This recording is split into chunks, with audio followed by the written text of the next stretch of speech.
এই গ্রীষ্মকালে যে কয়েকটি ফুল মুগ্ধতা ছড়াচ্ছে তার মধ্যে সর্বশীর্ষে আছে কৃষ্ণচূড়া। আপনারা দেখতে পাচ্ছেন একটি কৃষ্ণচূড়া ফুল গাছের কয়েকটি সারি, কয়েকটি গাছ একসাথে, চমৎকার লাগছে।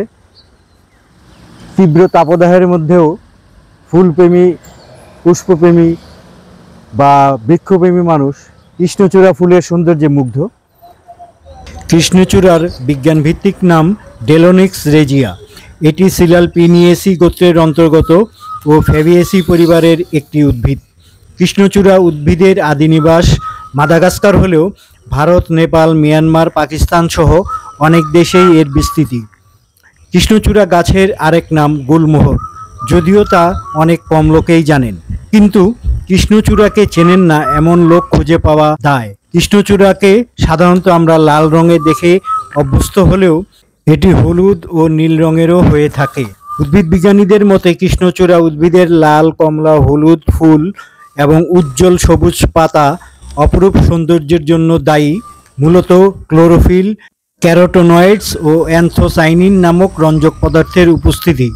ফুল গন্ধহীন, পাপড়ি 5টি, নমনীয় কোমল, মাঝে লম্বা পরাগদ অবস্থিত।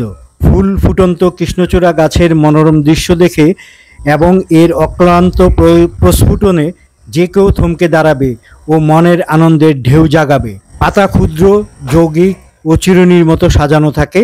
ফুল শেষে গাছে ফল ধরে।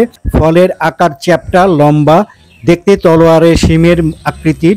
ফলের রং প্রথমে সবুজ ও পরিপক্ক হলে কালচে রং ধারণ করে। ফলের অভ্যন্তরে বীজ হয়। বীজের রং কালো। বীজের মাধ্যমে বংশবিস্তার হয়।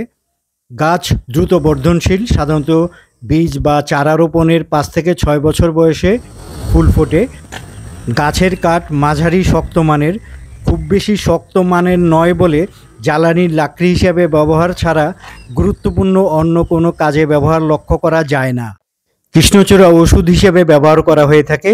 অপরূপ সৌন্দর্য ছাড়াও এর পাতা, মূলের বাকল ও ফুল ভেষজ গুণ সম্পন্ন, যা জ্বর ও খুশকি নিরাময়ের ক্ষেত্রে ব্যবহার করা হয়। এছাড়া হেমিপ্লেজিয়া, আর্থারাইটিস এবং কোষ্ঠকাঠিন্য নিরাময়েও ব্যবহৃত হয়। কৃষ্ণচূড়া গাছের শিকড়, বাকল এবং ফুল সবই পরজীবী সংক্রমণ নিরাময়ে ব্যবহার হয়ে থাকে।